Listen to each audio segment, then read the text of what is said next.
Saya pernah gereja saya digerebek oleh FPI, FBR, HTI, dan juga Forum Betawi Rembuk, macam-macam. Itu nyerbu ke gereja saya. Bapak ibu saya itu punya pengalaman yang lebih dahsyat lagi. Ibu saya itu garisnya itu keturunan Katolik yang sangat kuat.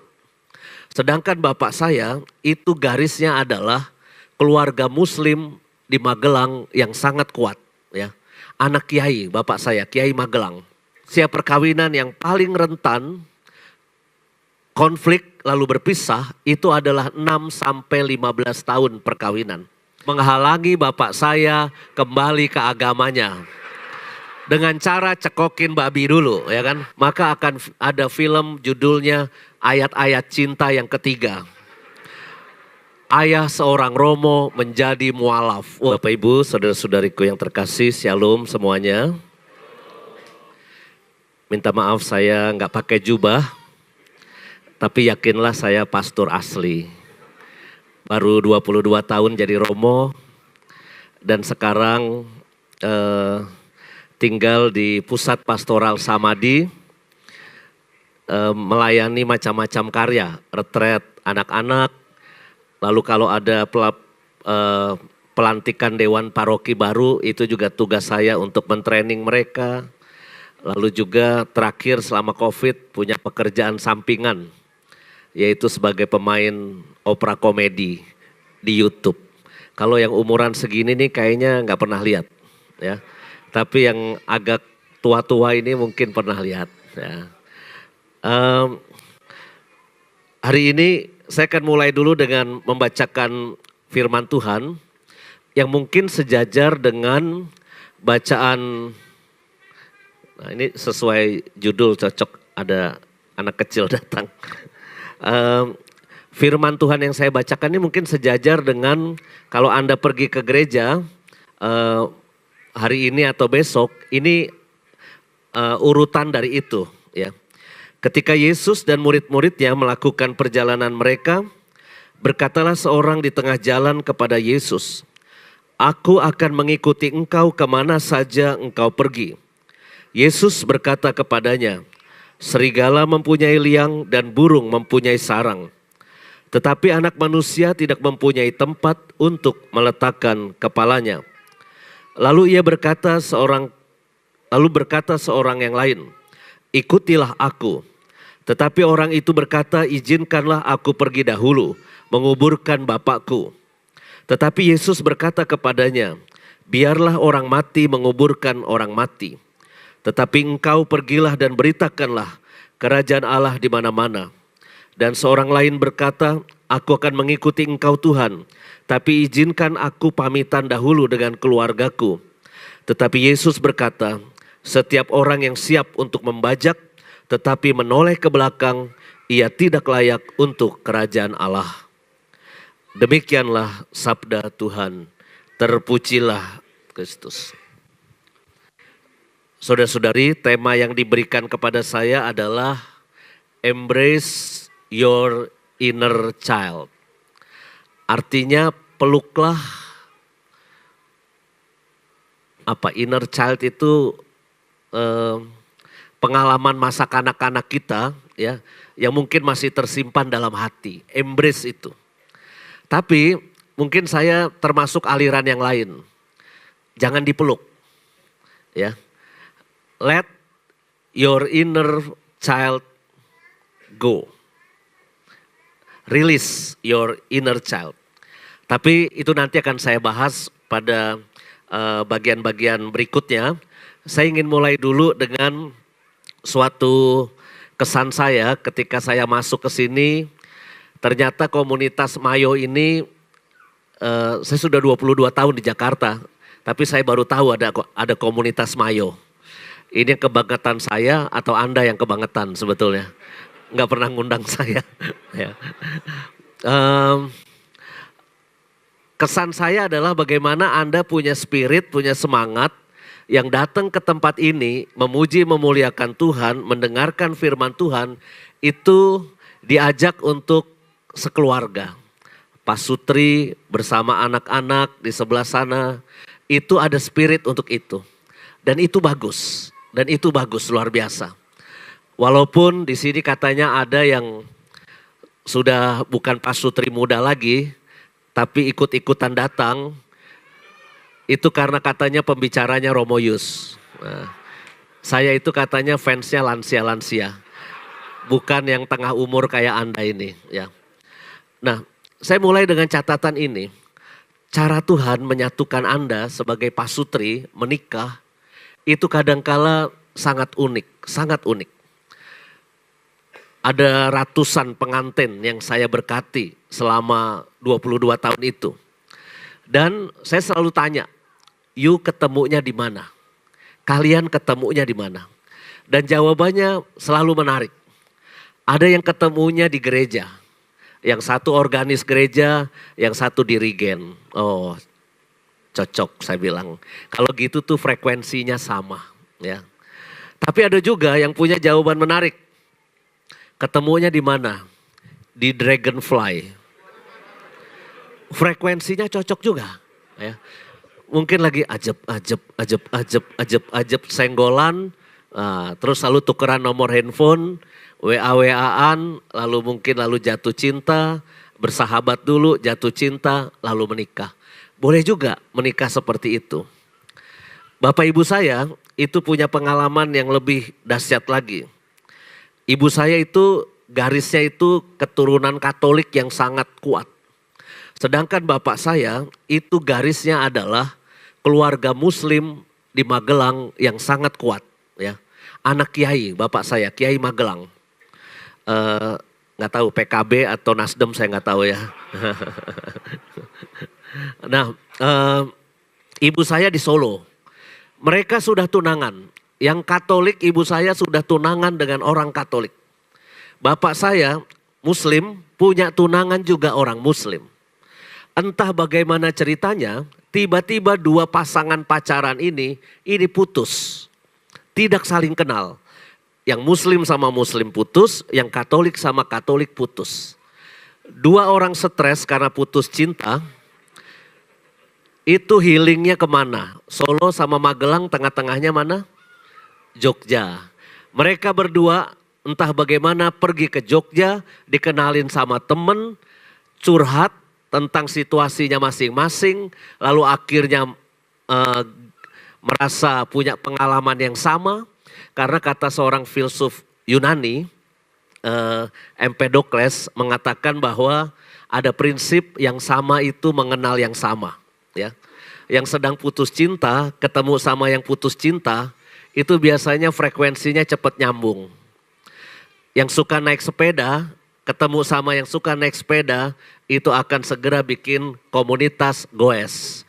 Yang suka makan bakmi akan ketemu juga dengan yang suka makan bakmi. Yang suka nyontek di kelas ketemu juga sama yang suka nyontek di kelas, cocok, ya. Jadi prinsip itu benar dan ternyata lalu mereka berdua berpacaran. Tapi sebelum menikah itu ibu saya bilang begini, kowe tenanan arep nikahi aku, engkau beneran mau nikahin saya. Kalau engkau pengen nikahin saya, sinau, pakai bahasa Jawa, sinau itu artinya belajar agama. Kalau you tidak belajar agama Katolik, tidak dibaptis, ibu saya berkata, goodbye my love, kata ibu saya. Mungkin ibu saya waktu itu merasa kecakepan, sehingga bisa ngancem itu lelaki. Tapi puji Tuhan itu lelaki nurut.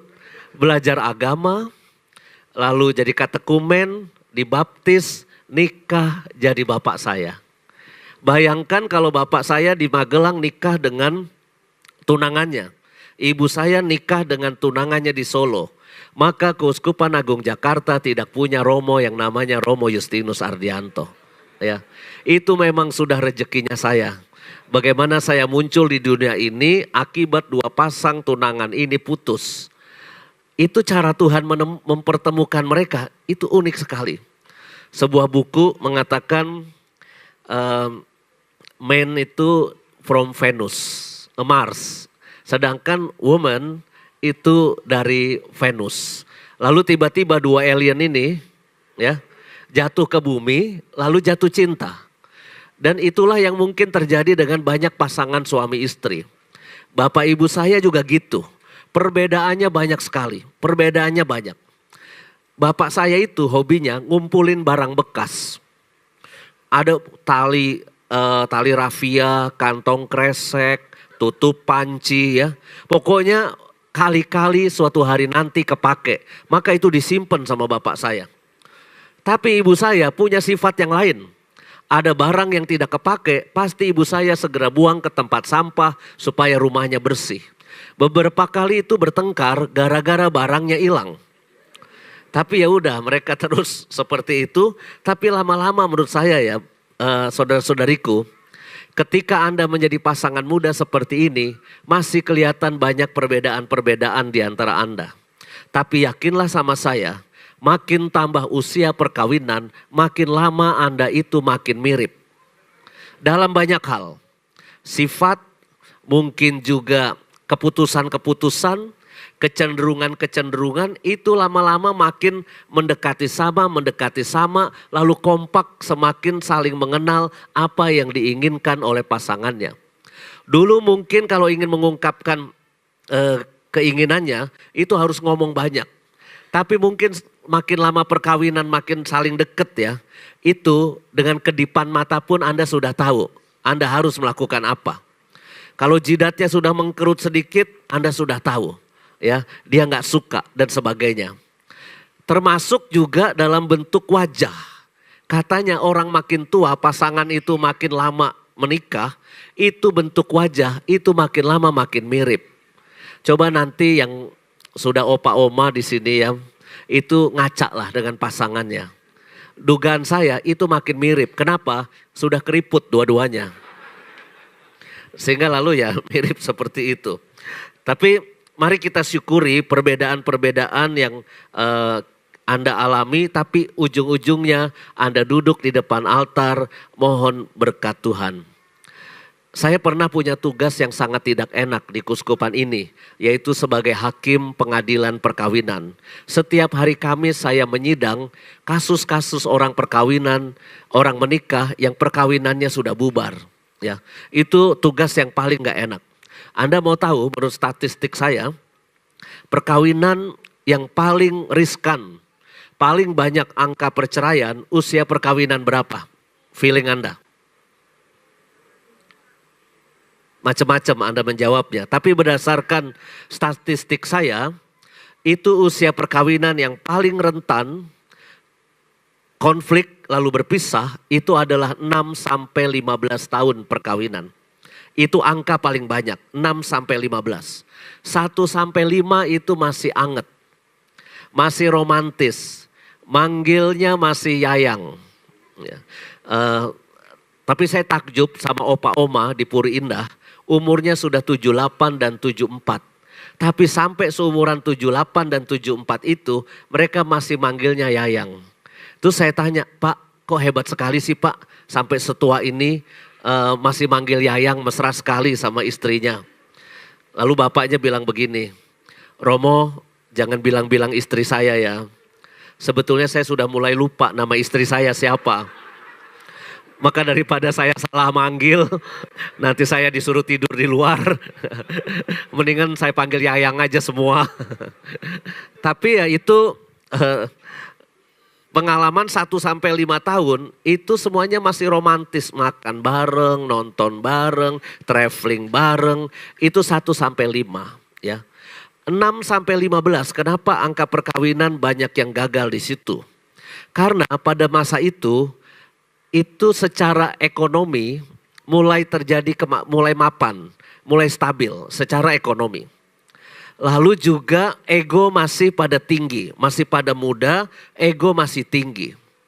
Bentuk tubuh juga masih pada bagus. Ya. Lalu yang terjadi ketika konflik, ketika ada yang berselisih paham, disitulah kita mulai egonya keluar, lalu kita mengatakan aku bisa hidup tanpa kau. Sehingga akibatnya mereka berpisah. Tapi kalau sudah 16 tahun perkawinan lebih, itu relatif aman. Kenapa relatif aman? Pada masa itu anak-anak sudah mulai gede. Badan juga sudah mulai gede. Ya. Sehingga mau diapain lagi ya. Tetapi pada masa itu kita mulai memikirkan kebahagiaan itu bukan soal kita memuaskan ego kita, tetapi kita juga bagaimana mengikat cinta kasih yang utuh sampai akhir hidup kita. Ibu bapak saya, ini pengalaman masa kecil saya. Kalau saya mulai pengen masuk ke inner child ya. Masa kecil saya itu tidak terlalu bagus sebetulnya. Tapi anehnya saya itu bukan termasuk aliran yang pengalaman masa kecil yang jelek itu mempengaruhi saya sehingga saya menjadi kacau hidupnya saat ini ya. Di depan mata saya, ibu bapak saya itu bertengkar. Bertengkarnya itu nggak main-main, lempar-lemparan piring dan gelas. Zaman dulu kalau orang tua bertengkar itu serem ya. Kalau orang tua zaman sekarang itu Anda sudah tahu caranya bertengkar, jangan sampai dilihat anak-anak. Tapi kalau bapak ibu zaman dulu itu bertengkarnya itu terus terang-terangan dan pakai lempar-lemparan piring dan gelas. Di depan kami, bapak ibu saya punya anak 5. Itu serem sekali pertengkaran. Sampai akhirnya ibu saya memutuskan mau kabur dari rumah. Dia ambil koper, dia masukin pakaian, dia mau kabur, minggat istilahnya orang Jawa. Pengen minggat dari rumah. Untung saya sejak kecil agak cerdas. Maka saya kunci semua pintu. Ketika saya ngelihat gelagat tidak baik dari bapak ibu saya kunci semua pintu. Cekrek, cekrek, cekrek. Kunci pintunya saya taruh di mulut.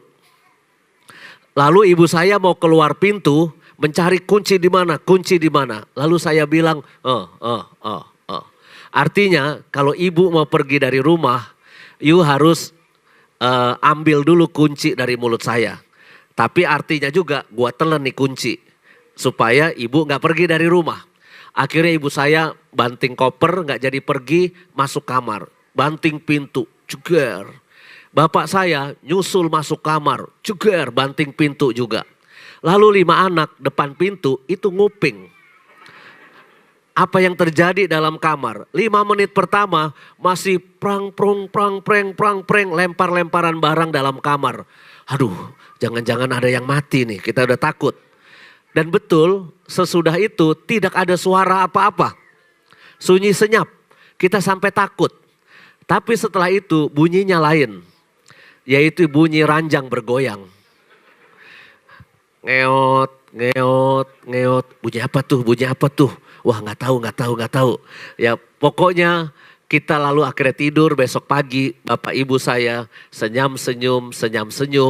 Minta maaf tadi malam kami emosi. Orang tua. Mungkin ketika di dalam kamar mereka baca firman Tuhan dan meditasi. Mungkin ya. Pokoknya damai.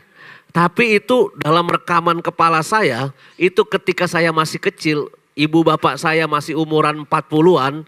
Itu terjadi seperti itu. Jangan dikira selamat. Ternyata konflik lagi pada umur bapak saya 75. Ibu saya 62 tahun. Jadi selisih bapak ibu saya itu sekitar 13 atau 14 tahun ya, agak jauh selisihnya. Nah, apa yang terjadi? Bapak saya itu pengen mengenang masa lalunya, yaitu pengen jualan lagi. Lalu dia dulu jualan kopi susu di Rumah Sakit Umum Tangerang. Lalu dia izin sama ibu saya, pengen jualan lagi seperti dulu. Kata ibu saya apa? Oh rasa, gak usah. Orang tua udah gak kuat lagi jualan, bapak di rumah aja. Bapak saya ngambek.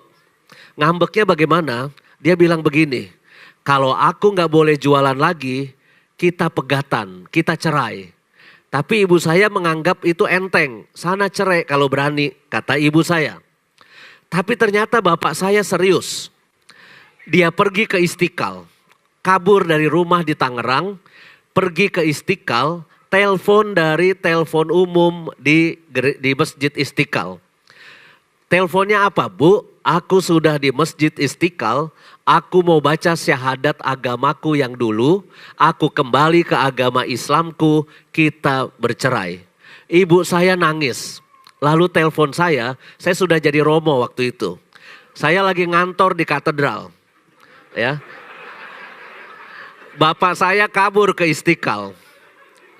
Lalu ibu saya manggilnya nama kecil. Kalau ibu saya sudah kalap atau pengen marah, manggil saya itu bukan Romo, tapi manggil nama kecil, Dut. Wah, nama kecil saya Endut gitu ya. Dut, itu bapakmu urus. Bapakmu mau ceraiin aku. Sekarang sedang kabur ke Istiqlal. Waduh, Bu, bapakku kan suamimu, saya bilang gitu. Ya wes, ibu tenang aja di rumah, aku cari bapak.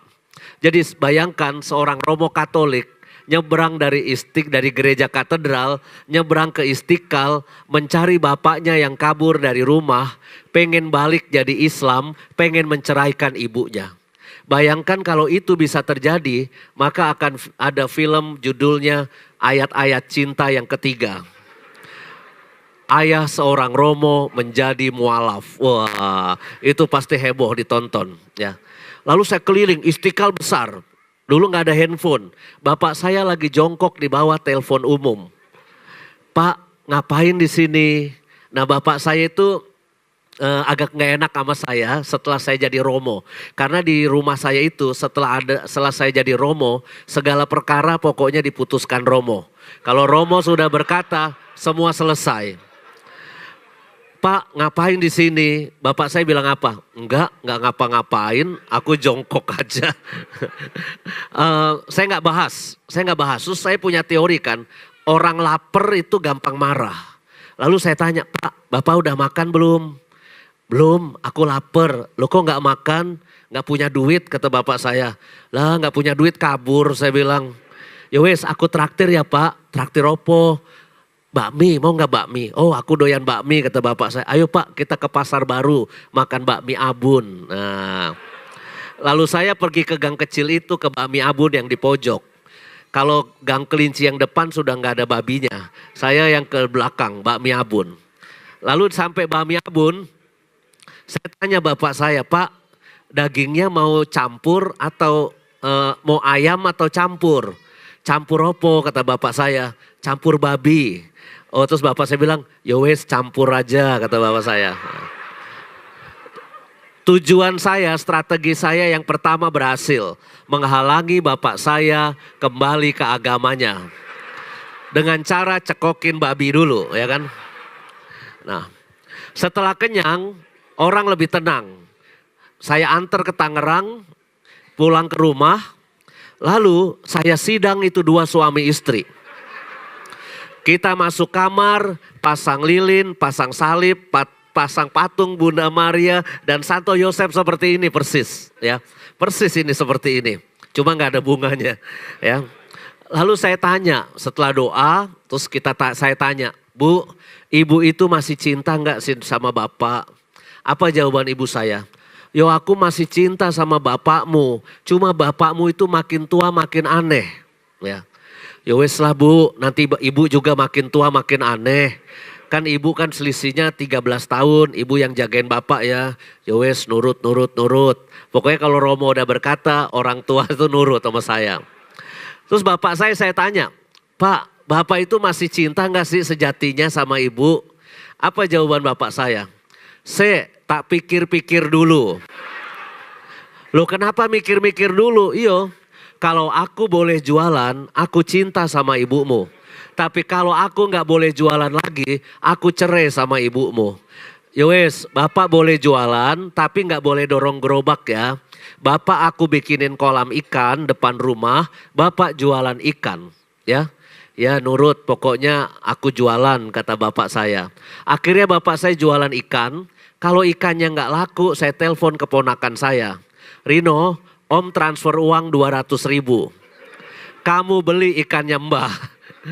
Lalu kamu minta ibumu masak. Lalu ibumu kirim ikan bakar atau ikan apa, pepes atau pesmol, kirim kepada Mbah. Jadi akhirnya kakak saya yang tertua itu masak ikan buat bapak ibu saya. Jadi semua bahagia. Bapak saya tenang, bahagia ikannya laku. Ibu saya senang dapat kiriman ikan.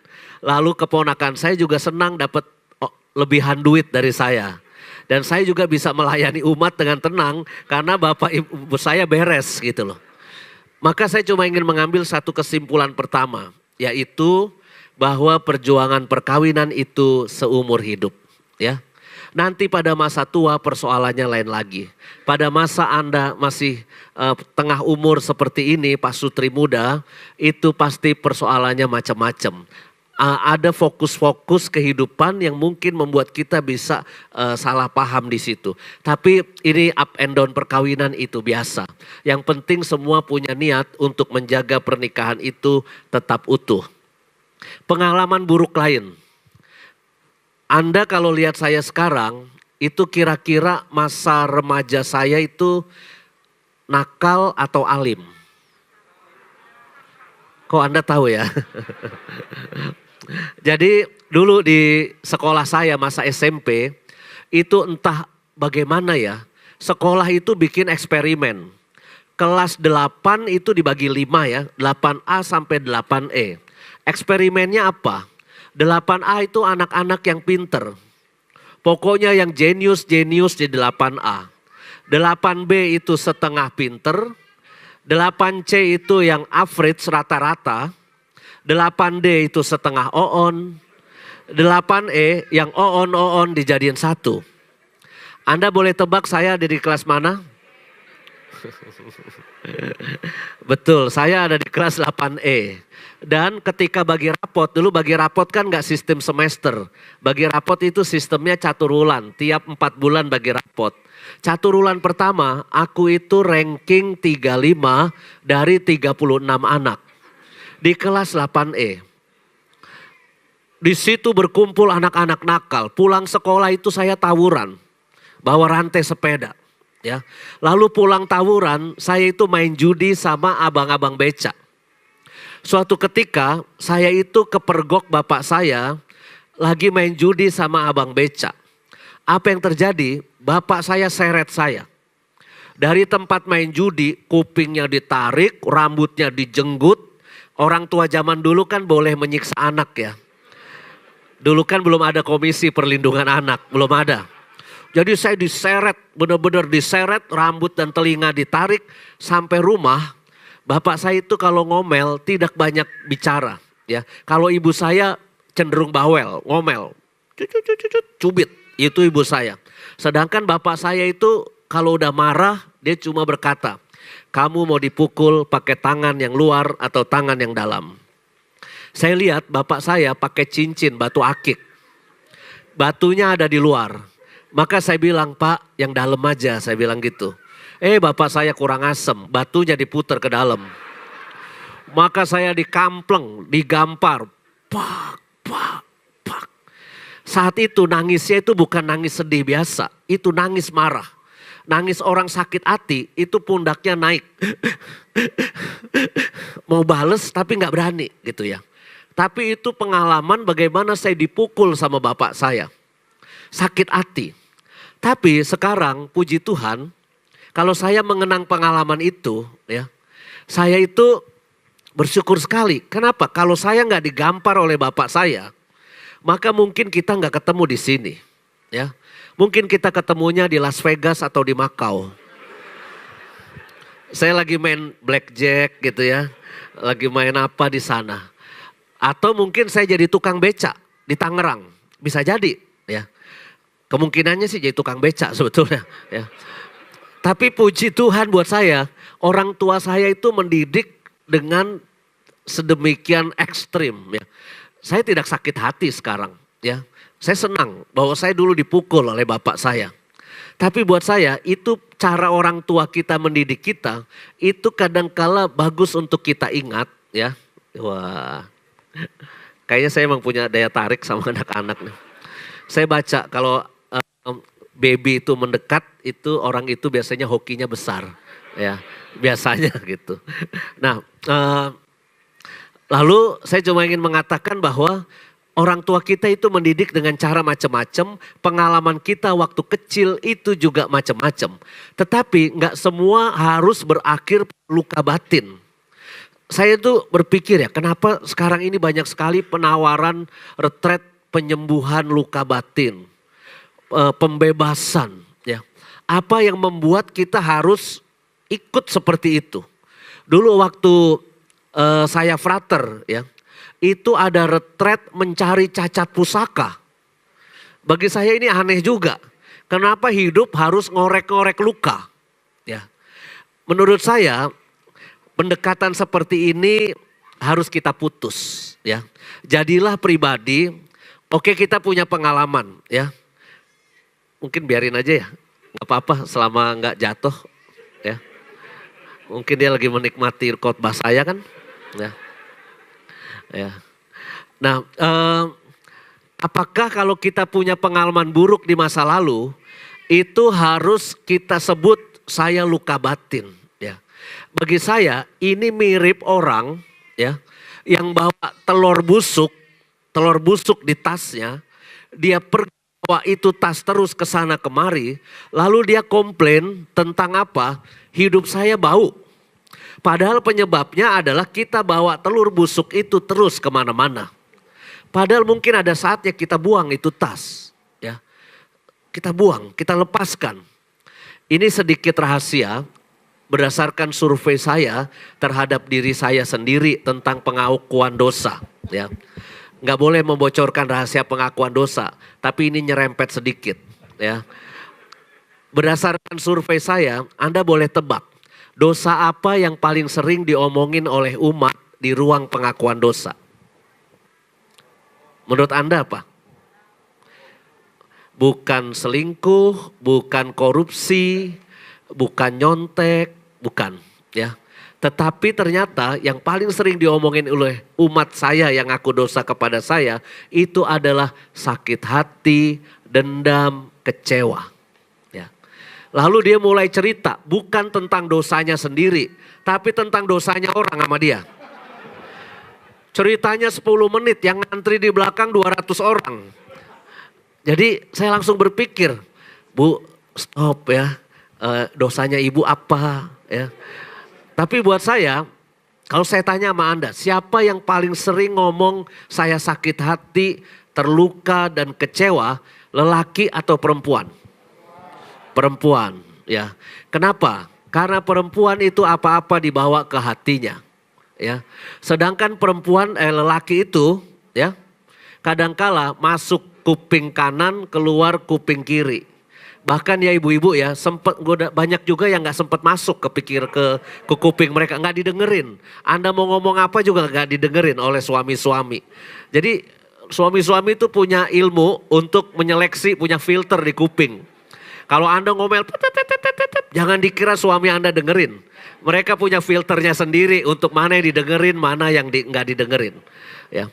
Nah, tapi juga penyebab kedua kenapa lebih banyak perempuan yang ngomong sakit hati dan terluka, itu karena lebih banyak perempuan yang ngaku dosa dibandingkan lelaki. Ya.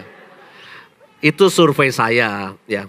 Tetapi saya kira inilah yang mungkin baik kita renungkan ya, bahwa kita ini berjumpa dengan orang, nggak selamanya orang itu benar-benar kita punya relasi yang baik. Anda berkomunitas seperti ini nih. Resiko dari berkomunitas adalah apa? Resiko dari berkomunitas adalah kita bisa salah paham. Kita bisa terluka satu dengan yang lain. Sehingga akibatnya kita juga sakit hati. Tapi pertanyaan, apakah sakit hati harus kita bawa terus? Ya.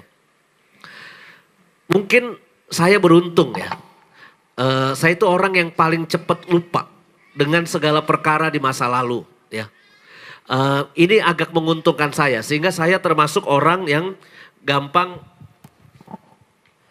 cek, ini lebih kenceng dari tadi ya. Saya menjadi pribadi yang lebih gampang tidur nyenyak, lalu juga tidak mengingat kesalahan orang ya. Sehingga saya hidupnya itu lebih damai dan tentram. Mengapa? Karena saya diajarin oleh pembimbing rohani saya. Hidup yang sejati itu adalah di masa kini. Ya. Hidup yang sejati itu adalah di masa kini. Kita kalau ingin bahagia menurut saya ya, itu adalah hic et nunc. Hidup yang bahagia kita harus menghayati. Hic itu artinya here di sini, dan nunc itu adalah no di sini, saat ini. Jadi kalau kita ingin menjadi pribadi yang bahagia, harus menjalani hidup kita saat ini dan di sini. Misalnya, kalau Anda saat ini sedang mendengarkan khotbahnya Romo Yus di sini. Nikmati sedang ikut praise and worship di sini bersama komunitas Mayo, lalu juga sedang mendengarkan khotbahnya Romo Yus. Jangan lalu kebanyakan lihat jam tangan. Panjang amat di Romo khotbah, kapan selesainya? Itu Anda tidak bahagia. Atau Anda lagi duduk di sini, tiba-tiba ingat, aduh kompor belum dimatiin. Lalu akibatnya Anda ada di sini, tapi pikiran Anda tidak di sini. Atau tiba-tiba ingat tadi brankas kayaknya belum ditutup. Itu ada sertifikat, ada deposito, ada emas batangan. Anda ikut firman Tuhan di sini, tapi Anda sedang ingat sesuatu yang di rumah. Ketika kita berada di satu tempat, tapi jiwa dan hati dan pikiran kita tidak berada di sini, itu kita menjadi tidak bahagia. Maka saya kira prinsip dari kita hari ini ingin belajar lepaskan pengalaman-pengalaman masa kecil yang mungkin menyakitkan kita, pengalaman masa lalu yang masih kita simpan, itu tujuannya apa? Kita ingin menjadi pribadi yang bahagia, ya. Cara yang lain kalau ingin menjadi pribadi yang berbahagia sebetulnya simpel menurut saya. Yaitu berhentilah kita membanding-bandingkan. Ya. Membandingkan hidupku dengan hidup orang lain. Membandingkan rumahku dengan rumah orang lain. Kalau Anda kesini naik mobil Panther, ya. Mobil Panther kan agak gemeter-gemeter dikit ya. Drrrr gitu ya. Terus tiba-tiba Anda bandingkan teman Anda yang mungkin kesini naik mobil Ioniq 5. Nyaris tak terdengar kan, mobil listrik. Aduh Pak, mobil kita berisik banget Pak, gemeter gak enak. Kapan kita ganti mobil listrik ya. Lalu kita akan merasa mobil kita jelek. Tapi kalau Anda membandingkan hidup Anda dengan teman Anda yang kesana kemari naik bajai. Ya, bajai lebih gemeter daripada Panther. Dogodok, udah keluar dari bajai pun kita masih suka gemeter di luar. Maka lalu kita akan berkata, untung ya Pak kita punya mobil Panther. Lalu Anda akan berkata apa yang kedua? Kamu nanti pulang jangan naik bajai, ikut aku aja, aku yang nganter ke rumah. Artinya apa? Orang yang nengok ke bawah, satu akan bersyukur atas hidupnya, apa yang dia punya. Tapi yang kedua juga dia akan berbuat kasih kepada orang lain. Ini kuncinya sebetulnya. Hai suami-suami, jangan bandingkan istri Anda dengan istri orang lain, ya. Atau istri Anda dengan teman kantor Anda, ya. Kalau dulu istri Anda waktu Anda nikahi itu beratnya masih 48, 47, lalu kok sekarang udah mulai 60 beratnya, jangan salahin dia. Mungkin Anda keseringan ngajak makan dia pergi ya. Pergi makan keluar lalu akhirnya dia gemuk. Tapi ketika Anda mulai membandingkan istri Anda dengan istri orang lain ataupun dengan teman kantor, maka kita akan menjadi kecewa ketika kita sibuk membanding-bandingkan. Istri juga nggak boleh bandingin suami ya. Kok suami orang lain perutnya six pack. Sedangkan suami saya sudah mulai one pack. Wah langsung dipegang perutnya. Ya. Lalu Anda akan merasa suamiku tidak segagah waktu ketika menikah dulu. Ya.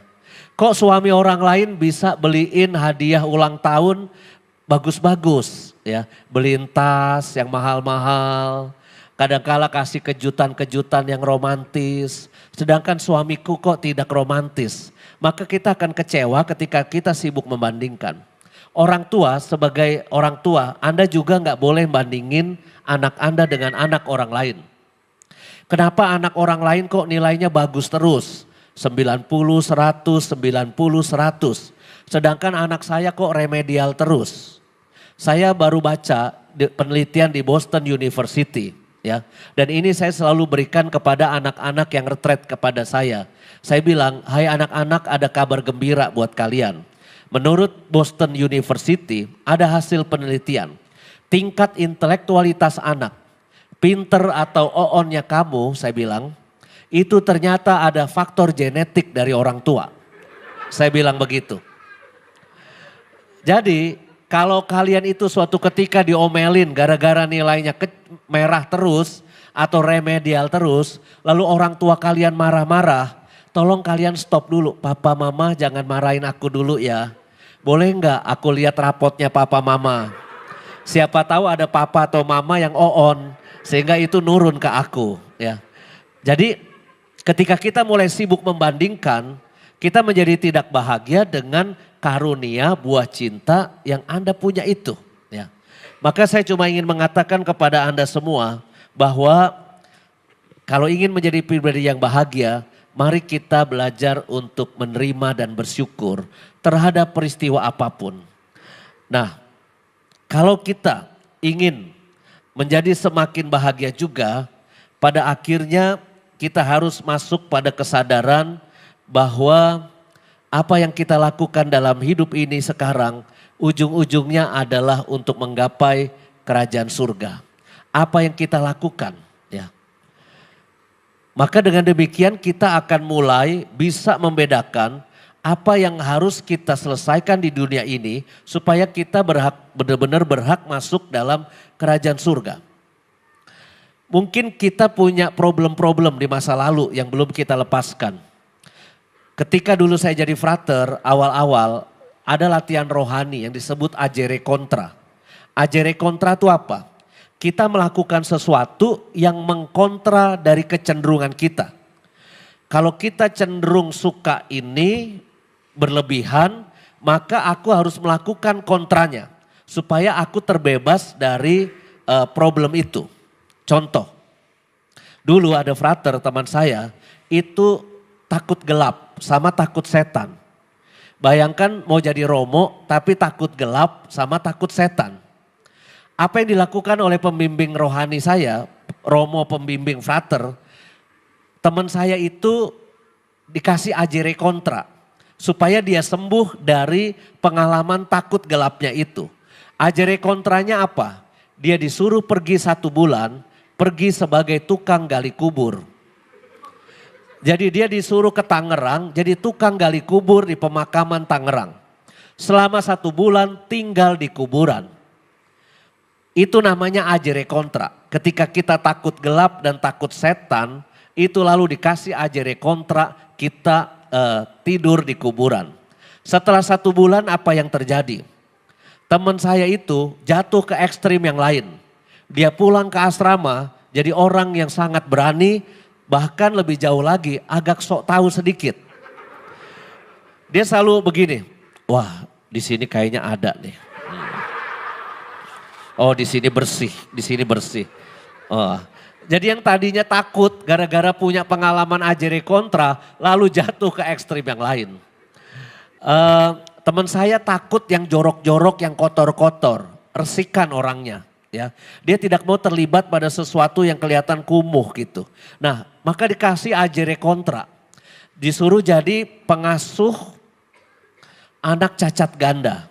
Di Condet itu ada panti asuhan cacat ganda.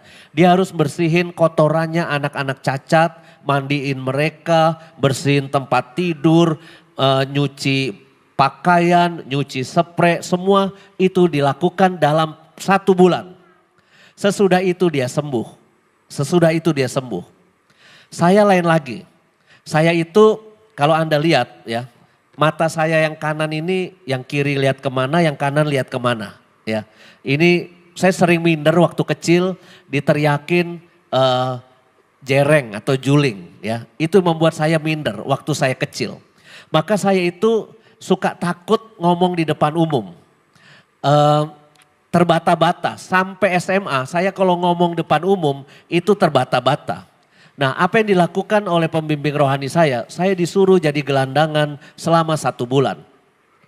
Nyalinya diperbesar, jadi orang minderan dan takutan seperti saya disuruh jadi gelandangan di terminal, di stasiun Senen. Maka saya di sana bergaul dengan preman-preman Senen di sana. Kalau saya nggak punya duit, saya ngebongkar telepon umum. Supaya bisa makan, nggak dikasih duit oleh seminari, tidak dikasih uang. Lalu kita makan dari itu, mabok-mabokan sama mereka. Lalu saya berani macam-macam, godain WTS, godain bencong, ya banci. Itu kita lakukan semua di jalanan selama sebulan. Akhirnya saya betah menjadi gelandangan selama sebulan. Dan saya lupa pulang ke asrama. Romo Alex pembimbing saya keliling naik motor nyari saya. Dan ngelihat saya lagi narik gerobak di sekitar Senen. Lalu, kamu Justinus? Oh iya Romo, kamu masih mau jadi mau masih frater apa enggak? Masih Romo, ya udah pulang, teman-teman kamu sudah pulang. Kamu harus pulang kalau masih mau, oh ya Romo, saya mau 1 hari lagi tambah. Saya mau perpisahan dulu dengan teman-teman saya. Sejak saat itu saya tidak takut sama siapapun. Dikejar polisi saya nggak takut, menghadapi siapapun nggak takut. Saya pernah gereja saya digerebek oleh FPI, FBR, HTI, dan juga Forum Betawi Rembuk, macam-macam. Itu nyerbu ke gereja saya. Tapi saya bilang, saya yang ngadepin sendiri. Jangan ada karyawan ataupun dewan paroki nemenin saya. Saya pakai jubah, mereka sekitar 50 orang ketemu saya protes tentang keberadaan gereja itu. Saya ajak ngomong sedemikian rupa, akhirnya kita salaman makan nasi padang bareng. Ya. Ujung-ujungnya nasi kotak. Ya. Tapi buat saya nyali kayak gitu saya dapat dari pengalaman Ajere Kontra. Ya. Ketika saya dilatih dengan pengalaman melawan kecenderungan diri, mungkin masa lalu saya orang yang minder, penakut dan juga mungkin grogi kalau harus di depan seperti ini. Tapi dengan pengalaman Ajere Kontra maka kita bisa sembuh. Teman-teman, Bapak Ibu, mungkin masa lalu kita punya sesuatu yang berpengaruh pada masa kita yang sekarang. Mungkin salah satu caranya itu adalah Ajere Kontra. Kita mencoba melawan itu supaya kita bisa sembuh dari itu. Tapi buat saya cara yang paling penting itu adalah hayati, nikmati kekinian hidup Anda. Hidup yang sejati itu adalah di masa kini. Bukan di masa lalu, bukan kekhawatiran di masa depan. Ya. Kalau Anda terikat pada pengalaman masa lalu, percayalah itu pangkal dari ketidakbahagiaan. Hai ibu-ibu, ini nasihat saya. Jangan terlalu sering ngeliatin foto waktu Anda masih berumur 20 tahun, jangan. Ya. Ketika Anda bandingkan diri Anda yang sekarang dengan Anda yang umur 20-an waktu itu, mungkin Anda merasa saya sudah enggak secantik dulu. Lalu kita akan panik mencari ini dan itu. Walaupun ada istilah anti-aging, menolak tua atau anti penuaan, tapi percayalah itu tidak menolong. Ya. Kita harus menerima kodrat bahwa suatu hari nanti kita menjadi tua. Ini minta maaf kepada ibu-ibu ya. Ini ada pepatah yang saya baca di Instagram. Perempuan itu ibarat bola dalam olahraga. Kalau Anda waktu itu umurnya 20 tahun, Anda itu seperti bola dalam sepak bola. Anda akan dikejar-kejar oleh 22 lelaki. Ya, karena Anda lagi cantik-cantiknya, lagi cakep-cakepnya. Yang merebutin Anda banyak. 11 tambah 11, bola dalam football, sepak bola. Tapi ketika umur Anda sudah beranjak tambah lagi 30-an, maka lalu Anda itu seperti bola dalam bola basket. Masih menarik, dikejar-kejar tapi berkurang 5 tambah 5. Lawan yang merebutin Anda 10 orang. Umur Anda sudah 40-an misalnya, Anda itu seperti bola dalam bola pingpong. Anda diperebutin 2 lelaki, tapi di pingpong kesana kemari. Ya. Minggu ini sama dia, minggu ini sama saya, minggu ini sama dia. Kita di pingpong seperti itu. Nanti kalau umurnya sudah 50-an, Anda itu seperti bola golf. Ya. Dipukul sejauh-jauhnya, makin jauh makin bagus. Ya. Artinya apa? Kita juga tidak bisa kepengen hidup kita kayak masa lalu ya. Tetap cantik, tetap langsing, tetap menarik, beda. Ya, kita harus terima juga perjalanan hidup kita akan menjadi tua. Tapi bapak-bapak, suami-suami, yuk nggak boleh ngetawain istri-istri. Ya, sekarang mungkin Anda masih punya power, punya gaji, punya jabatan, punya pekerjaan. Suatu hari nanti lelaki kalau sudah post power syndrome, ya, itu lebih bahaya stresnya. ya. Di rumah mainin burung perkutut, pakai sarung, ya. Itu lelaki akan lebih stres ketika sudah tidak punya power, tidak punya kekuatan seperti dulu. Maka menurut saya hidup yang paling bagus itu adalah bahagia sesuai titik yang sekarang. Kalau Anda umurnya sekarang 40-an, jadilah orang bahagia pada titik umur sekarang. Hidup Anda harus penuh di situ. Nanti ketika Anda umurnya 70, jangan terlalu terikat kepada keberhasilan masa lalu. Jangan terlalu terikat pada kekacauan yang masa lalu juga, ya. Tapi nikmatilah usia pada umur 70 itu. Sampai akhirnya kita ikhlas meninggalkan dunia ini dan akhirnya kita masuk dalam kerajaan surga. Dan terakhir yang mau saya katakan adalah suatu ketika nanti saatnya kita melepaskan satu persatu orang-orang yang kita sayangi, ya. Kita harus melepas orang tua kita. Kita harus melepas segala hal di masa lalu kita. Pada akhirnya juga kita melepas keluarga kita yang kita cintai sekarang. Dengan segala hormat kepada kaum lelaki, ya. Berdasarkan survei di Google, itu katanya ditakdirkan suami itu katanya lebih cepat meninggal daripada istri. Ya. Ini berdasarkan survei. Tapi bisa dibuktikan kalau you pergi ke Panti Werda lebih sering ketemu oma atau opa? Oma, ya. Kenapa? Kalau istri ditinggal mati suami itu akan lebih kuat awet sebagai single mom. Ya. Maka banyak oma-oma sampai tua. Ada oma-oma di Jatiwaringin umurnya 103 tahun. Belum mati-mati sampai sekarang. Ya. Itu awet, ya. Tapi kalau suami ditinggal mati istri itu biasanya dua kemungkinan. Nggak lama kemudian nyusul mati. Karena saking cintanya sama istri dan hidup itu nelongso karena nggak ada penolong. Istri yang biasa menolong nggak ada lalu dia ikut hidupnya merana juga lalu meninggal. Tapi juga ada kemungkinan yang kedua. Nggak lama kemudian muncul yang lebih muda. Lalu menikah lagi. Nah maka lalu istri-istri biasanya lebih awet daripada suami-suami. Tapi buat saya survei ini belum berlaku untuk Romo dan Suster. Ya, karena kita sama-sama dilatih untuk hidup sendiri, ya. Bapak Ibu, saudara-saudari, mari kita bawa semua kehidupan keluarga kita, suka duka hidup kita. Yang paling penting, bawalah kebahagiaan buat keluarga Anda. Menjadi pribadi yang bahagia saat ini, bagaimana latar belakang keluarga Anda masa lalu, lepaskan.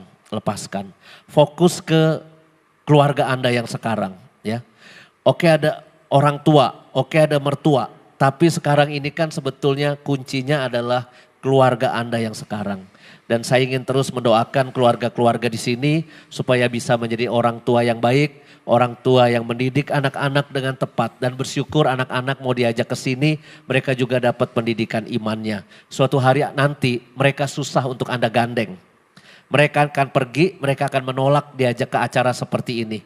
Tapi mumpung sekarang mereka masih bisa, ajaklah untuk memberi ini. Fondasi pengalaman iman buat mereka. Suatu saat mereka pergi keluar, mereka jauh dari Anda, mereka sudah punya pengalaman iman.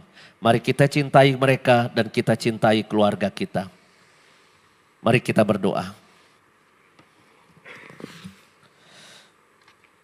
Allah Bapa yang penuh kasih, kami bersyukur Engkau sudah membentuk keluarga kami hingga saat ini dengan segala pengalamannya. Kami dibentuk dari pengalaman-pengalaman masa lalu, tetapi kami sangat yakin bahwa hidup kami adalah dengan keluarga kami yang saat ini. Kami mencintai orang tua kami mencintai pengalaman kami dididik oleh mereka. Tetapi izinkan kami untuk berjalan bersama suami, istri, anak-anak yang kami sayangi saat ini. Urapilah, berkatilah keluarga kami, supaya kami selalu ada dalam lindungan-Mu, dijauhkan dari segala yang jahat, menjadi keluarga yang bahagia, saling mencintai sampai akhir hidup dalam suka dan duka. Berilah kami semua kesehatan, sehingga kami bisa melihat anak-anak kami tumbuh dewasa, mandiri, dan menjadi pribadi yang bahagia juga. Kau berkati komunitas ini untuk senantiasa menjadi sumber rahmat berkat bagi siapapun yang datang ke tempat ini. Kemuliaan kepada Bapa dan Putra dan Roh Kudus, seperti pada permulaan, sekarang, selalu, dan sepanjang segala abad. Amin.